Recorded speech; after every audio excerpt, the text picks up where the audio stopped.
안녕하세요. 정보의 신입니다.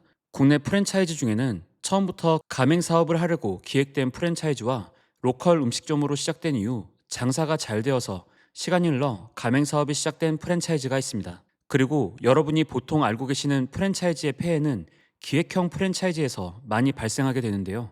충분한 맛에 대한 검증 없이 시스템만 가지고 시작된 이후 확장한 브랜드가 대부분이기 때문입니다. 그래서 저희 채널은 평소 많은 브랜드에서 협업 요청을 해오시지만 이런 곳들은 걸러내려고 노력하고 있습니다. 제작 지원으로 콘텐츠가 진행되더라도 객관적인 정보를 전달드려야 하기 때문인데요. 그런 면에서 오늘은 그동안 전문점이 많이 없었던 마니악한 영역을 개척한 흥미로운 사례를 분석해 보려고 합니다. 제작을 요청하신 브랜드께서도 냉정한 분석을 원하셨기에 가감없이 객관적인 정보를 전달드리겠습니다. 우선 기획형 프랜차이즈의 폐해에 대해서 좀 더 자세히 살펴보겠습니다. 기획형 프랜차이즈는 가맹점 확산에만 혈안이 되어 있는 브랜드이기에 현재 시점에서 유행하는 대세 아이템을 건듭니다. 그래서 잠깐씩 유행하고 사라져버린 기획형 프랜차이즈들 중에는 특히 디저트류들이 많은 편인데 핫도그, 탕후루, 와플, 아이스크림 등 비교적 소형 평수에서 창업할 수 있으며 전문적인 교육이 필요하지 않은 아이템임에도 소자본 고매출로 창업 예정자들을 현혹하죠. 이런 프랜차이즈들은 진입장벽이 낮기에 단기간에 전국 수백 개의 점포가 생겨나게 되면 이 부분을 성과로 홍보하며 또다시 새로운 점주를 모집합니다. 그리고 이런 무분별한 확장에는 가맹 영업을 전담하는 영업사원인 일명 오다맨들이 있는데요. 본인들의 성과급을 위해 과장된 예상 매출액이나 상권 분석으로 준비가 안 된 창업자들을 현혹하며 아무 곳에나 출점시키고 보는 겁니다. 결국 국내 프랜차이즈는 모두 나쁘다가 아니라 해서는 안 되는 프랜차이즈 방식이 있는 것이라 말씀드릴 수 있겠습니다. 프랜차이즈의 순기능은 해당 아이템에 대해 오랜 시간 경험을 통해 충분한 노하우를 가지고 있는 가맹 본사가 그 노하우를 유통이나 로열티로 대가를 받고 제공해 표준화된 시스템으로 창업의 기회를 열어주는 것입니다. 그렇기 때문에 창업 예정자분들은 프랜차이즈 본사에 대한 검증을 충분히 하고 접근해야 하는데요. 프랜차이즈 본사를 판단하는 여러 기준이 있겠지만 저는 적어도 기획형 프랜차이즈의 함정에 걸려서 소중한 창업 비용을 날리지 않기 위해서는 첫째, 충분한 기간 동안 해당 아이템에 대한 전문성을 갖추고 발전되어 온 곳인지, 둘째, 가맹 사업을 시작하기 전에 소비자들에게 충분한 검증을 받고 증명되었는지, 셋째, 무분별한 확장보다 각 지점들의 매출로 성과를 내고 있는지를 기준으로 두고 살펴보라고 말씀드리고 싶습니다. 그리고 오늘 제작 협업 브랜드로 여러분께 소개해 드릴 곳은 앞서 말씀드린 기준에 대해 제가 먼저 충분히 검증을 거친 후 영상을 제작하고 있음을 밝혀드리며 앞으로 제가 광고를 진행하는 콘텐츠들 역시 같은 기준이 적용될 것임을 말씀드립니다. 그런데 오늘 제가 말씀드릴 프랜차이즈는 아이템이 좀 특이합니다. 바로 소바를 메인으로 한 삼동소바인데요. 날씨가 조금씩 더워지고 있는 요즘 가끔씩 생각나는 음식인데 아무리 제작 지원이어도 직접 가서 먹어보고 평가를 해봐야 하기에 점심시간을 이용해 용인에 있는 한 매장에 방문해 봤습니다.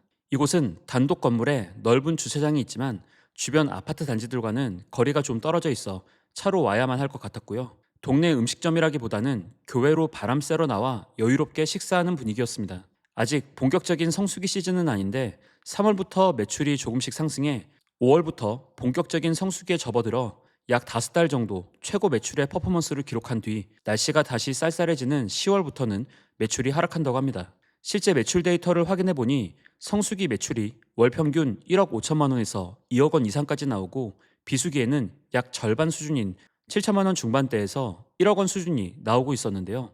메뉴는 당연히 소바집이니 단품 만원, 정식 14,500원 가격이 책정되어 있는 메밀소바가 베스트 메뉴였고 여름철에는 90% 정도의 매출 비중을 차지한다고 합니다. 하지만 겨울철이 되면 소바 외에도 돈가스, 떡볶이, 우동 등 다양한 메뉴에 주문이 들어온다고 하네요. 삼동소바는 소바를 좋아하시는 분들은 이미 알고 계신 브랜드시겠지만 소바 전문점답게 정말 맛이 괜찮습니다.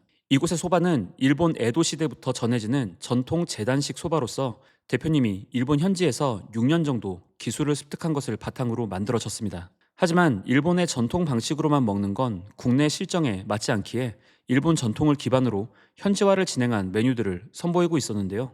2020년 2월 용인 본점을 오픈하고 2021년 7월 가맹본부 법인을 설립하기까지 약 1년 반 정도 텀이 있는 것을 알 수 있는데 여기 대표님은 처음엔 가맹점을 열 생각이 전혀 없었다고 합니다.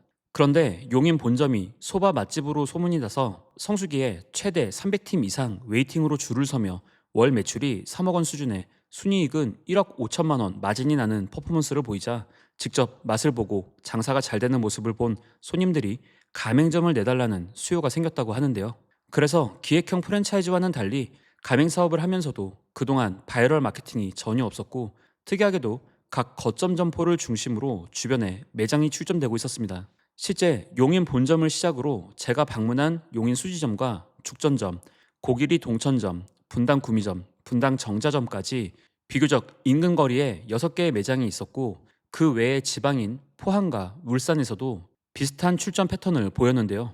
뒤에서도 자세히 설명드리겠지만 이 브랜드는 매장 출점에 나름 확고한 기준점들이 존재해서 거점 점포로서 가능성이 있는 매장이 아니라면 아예 해당 지역에 진입 자체를 하지 않고 있었습니다.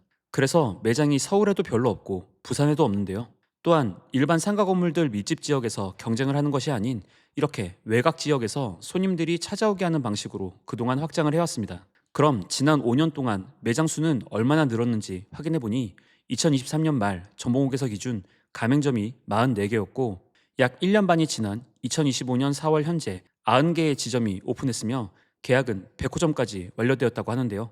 5년간 100호점 수준까지 증가한 매장 수는 기획형 프랜차이즈처럼 1년도 안 되는 사이 수백 개의 매장을 런칭하듯이 우후죽순 생긴 것은 아니지만 그래도 분명 적은 매장 수는 아닌데 제가 앞서 말씀드렸던 중요한 기준인 지점당 평균 매출액으로 성과를 내고 있는지 확인해 봤습니다.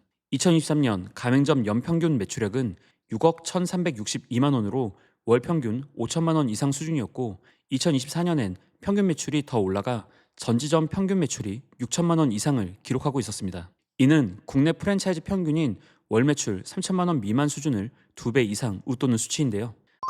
하지만 앞서 말씀드렸듯이 성수기 100% 기준, 비수기는 약 50% 정도까지 매출이 떨어지기에 여름 성수기 매출로 비수기를 버티며 연평균 매출을 맞추는 매장의 형태에 해당합니다. 물론 겨울 메뉴에 대한 꾸준한 개발을 진행 중이고 실제 겨울철 매출이 해마다 상승하며 겨울에 성수기의 20% 정도까지도 떨어지는 냉면집보다는 선방하는 수치를 보인다고 하는데요.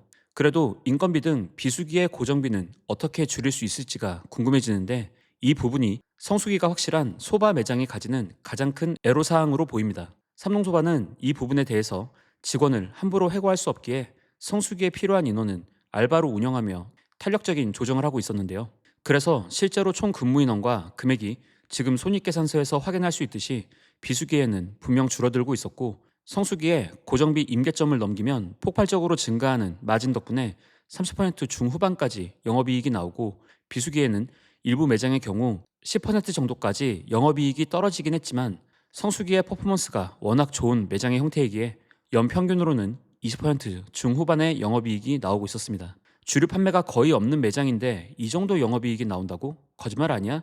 라는 생각이 들어서 대표 메뉴들의 식재료 원가율을 확인해보니 이해가 되었는데요.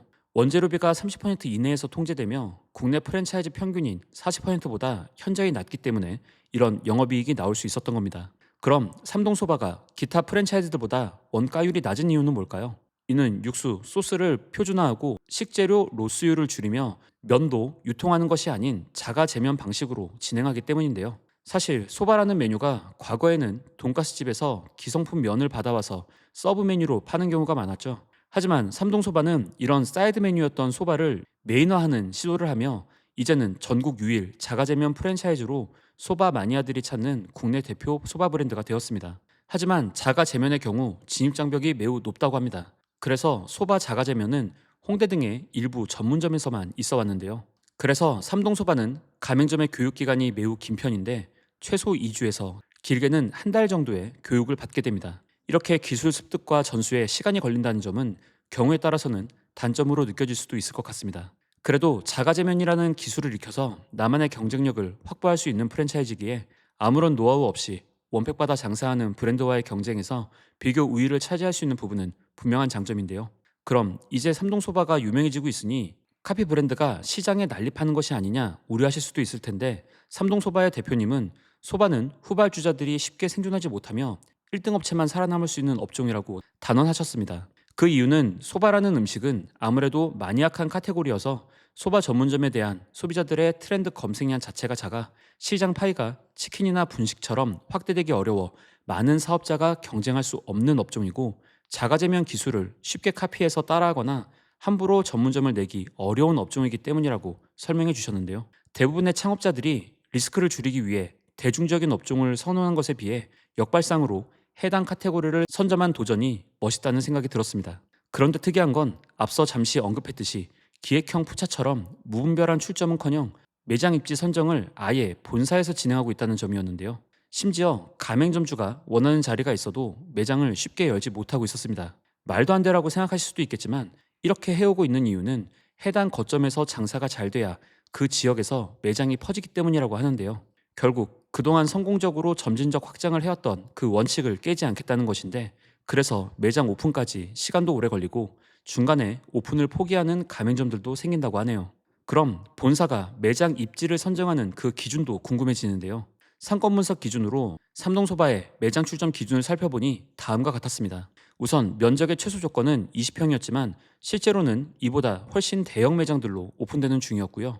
단독 매장이 우선 검토되며 1층 매장으로 대로변에 위치해 시인성이 좋아야 한다는 입지적인 조건도 있었습니다. 또한 가능하면 매장 전용 주차 공간을 가지며 최소 10대 이상 주차를 할 수 있는 주차 조건을 확인하고, 간판 노출이 잘 되는 외부 파사드를 확보할 수 있는지도 주요 고려 사항이었는데요. 아무래도 이런 부분들을 종합해 봤을 때, 그래서 일반적인 상가 밀집 지역보다는 외곽 지역의 단독 건물의 형태에서 넉넉한 주차 공간을 확보한 지금의 형태로 매장이 출점되는 중으로 보였습니다. 재밌는 건 지역에 따라 지금 보시듯이 인테리어 컨셉이 거의 다 다르게 진행되었는데, 이게 여러 가지 형태로 베리에이션 되는 디자인이라 신선해 보이기도 했지만, 한편으로는 삼동소바 하면 생각나는 하나의 형태가 아니었기에 통일된 브랜딩이 안 되어 보일 수 있다는 생각도 들었습니다. 이번 영상은 제작 지원을 통해 만들어지긴 했지만 여느 때처럼 창업 비용과 관련된 안내는 없습니다. 관심이 있다면 알아서 창업 예정자분들이 찾아보실 것이기 때문에 영상의 흐름을 깨지 않았으면 하니 넣지 말라고 하시는 브랜드 대표님에게서 매우 쿨한 모습을 볼 수 있었는데요. 앞으로 채널 운영을 위해 제작 지원을 받더라도 여러분들이 이질감 없이 시청하실 수 있는 쿨한 정보가 담기도록 저도 노력하겠습니다. 오늘 영상도 유익하셨다면 구독, 좋아요, 알림 설정, 댓글로 응원 부탁드리고요. 저는 다음 영상으로 다시 찾아뵙겠습니다. 오늘도 시청해주셔서 감사합니다.